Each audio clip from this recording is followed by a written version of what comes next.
Hey guys, hope you're all doing well. Today we are back with another tutorial and I'm going to show you how to create this nice noisy grungy design that you can use on a poster or a t-shirt or lots of other things. Let's go. So today we are going to use this photo that I got here and I have already selected my object and masked it. So we are going to use this. I'm gonna name it image. So I'm gonna use my noise graphic action that you can download it for free on my Telegram channel. I'm just gonna simply use this action, but first of all, after selecting and masking your photo, make sure that you just right click on it and convert it to the smart object. Then press this action button here, press play, and yeah, so as you can see we have this nice effect. But what I'm going to do is that I'm going to use it on a black background. So if I create a black background, so I'm just gonna type black background here. I'm sorry. And I just go to edit, fill, and use black. As you can see, you cannot see the image that we had clearly, so that's because on my action I had some blending options here that I changed, and you need to change it when you want to use it on a black background. So you have to simply just double click on the group layer of the noise graphic action, and from here just slide it a little bit right and just drag this white button to the right, and then return this one and click OK. Now what you can do is that when you open up the noise graphic group, this is your basic image that you have with different effects on it, but what you need to work with the most is this adjust curves. And by playing around the curves, you can see you can bring back the details and stuff. But what I'm going to do is that I'm gonna colorize this whole image, and I'm gonna add some highlights to it. So we're going to use actually two colors. So for that I will show you in a bit, but when you want to colorize this noise graphic design, just simply right click on the group layer and just merge your group. Now you have it on one group, and just simply double click on it and go to color overlay. Make sure you put the blending mode on the multiply, because on normal it will give you something like this. So just put it on multiply and then change the color of your design however you want it. So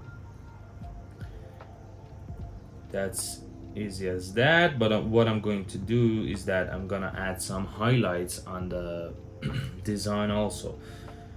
So I'm just gonna play around with the curves a little bit. And what I'm going to do is that I'm going to duplicate this layer first and make this invisible. And on the top layer, so I'm just gonna type in noise highlights. Yeah. Open up the group first, then go to the curves and just lower the light areas.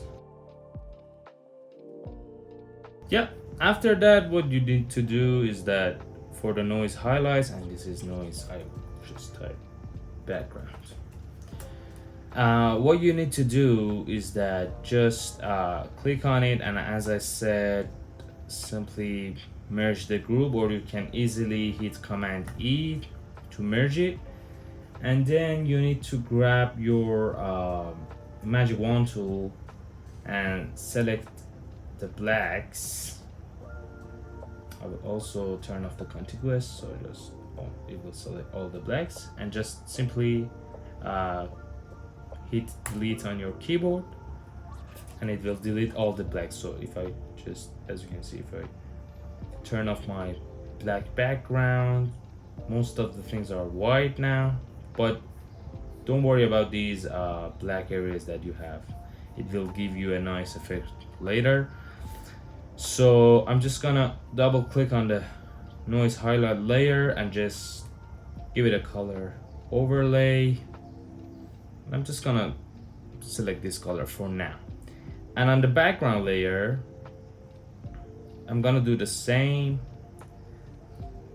Command E, but I'm not gonna use the magic wand tool because we want the black areas. So I'm just gonna click on the color overlay and I will select a nice green.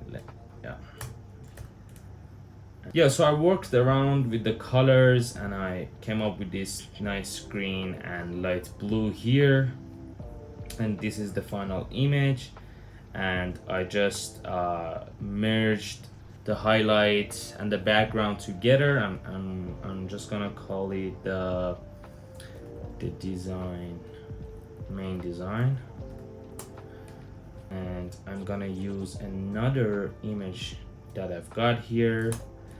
Just gonna select the image easily by using magic wand tool. You will just check the contiguous, because if you don't and you click on a black area, it will select all the black areas. So I'm just gonna check the contiguous and select here and select outside and right click on it and select inverse, or on the keyboard you can simply click on Command I to just select your image, and I will just mask it. And I'm gonna convert it to the smart object. I'm gonna just type frame, and again I'm going to use my noise graphic action and do the same process.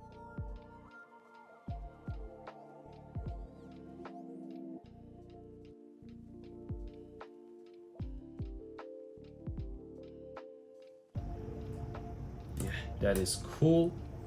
So these two are our frames. I'm gonna group them, call them frame,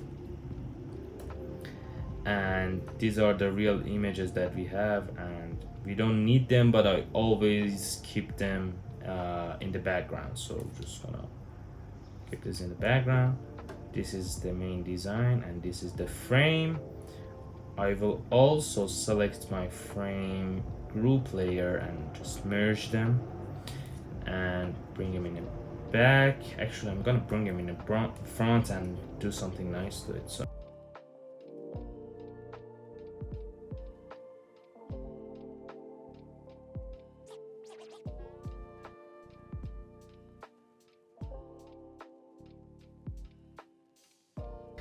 So these two are our design here, and I'm gonna keep it like that. And for the typography, I'm gonna do something cool for you guys. Just gonna type Media City here.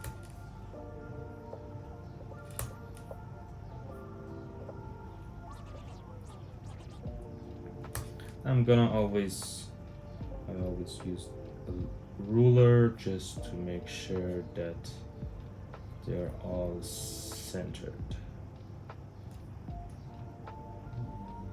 Okay, that is actually nice. Okay, so this is the media city that I have. What I want to do is that I will always keep a copy of it, so I'm just gonna make that invisible, and on the copy layer I will just rasterize my type. So this is the media city type, and I have this eye candy plugin that you can download from their website. It's a cool plugin that has lots of different options like bevel, chrome, extrude that you can use. So for the settings, I always use adaptive, and this is the extrude direction that you can have different, direction for your extrude. I will always just put it down like so. And this is the extrude distance that you can have, but I don't want to make it too long. Something like this will work out. And for the taper, I will just use around 12, 11, and the smoothness on 100. And you can choose the color. I will just use another color that is a kind of a darker color so that we can just separate them later. And I will always choose the light direction on 269 and just simply click OK. And here it will create another layer on top of your typography. So I'm just gonna say media city extrude here. So what we need to do is that I'm just gonna choose my magic wand tool with the contiguous being turned off. I'm gonna select on the white area and simply click on mask, and I'm gonna make duplicate of it.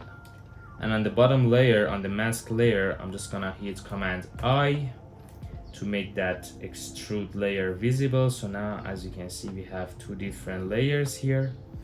So this is the extrude, this is the media city top.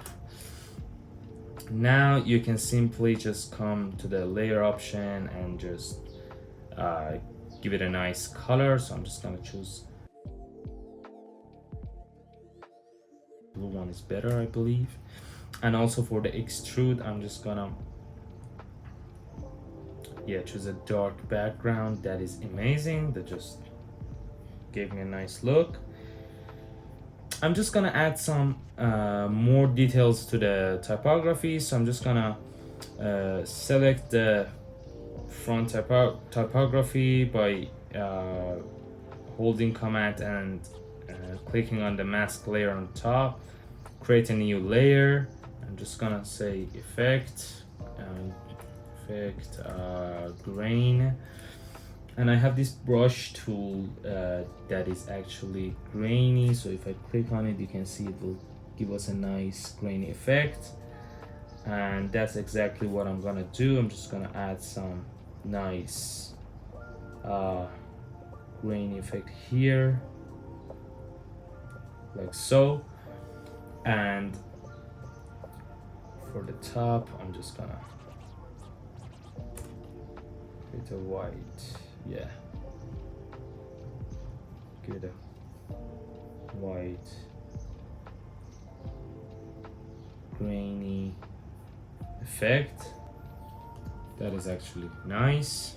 And for the extrude, I will also do the same. I'm gonna select the extrude and create a effect grain on exclude. And it's so bright, so I'm just gonna use a darker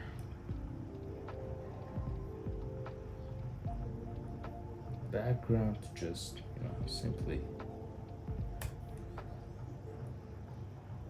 make it more darker. So I worked around with the colors before I just go further. So it came up with something like this. This is much more better, I believe. Now what I want to do is that this is my typography, and what I'm going to do is that I'm going to use this distress halftone effect that I have on my typography layer. I will just run that action, and I will just simply choose the halftone effect. I will just bring down the scale.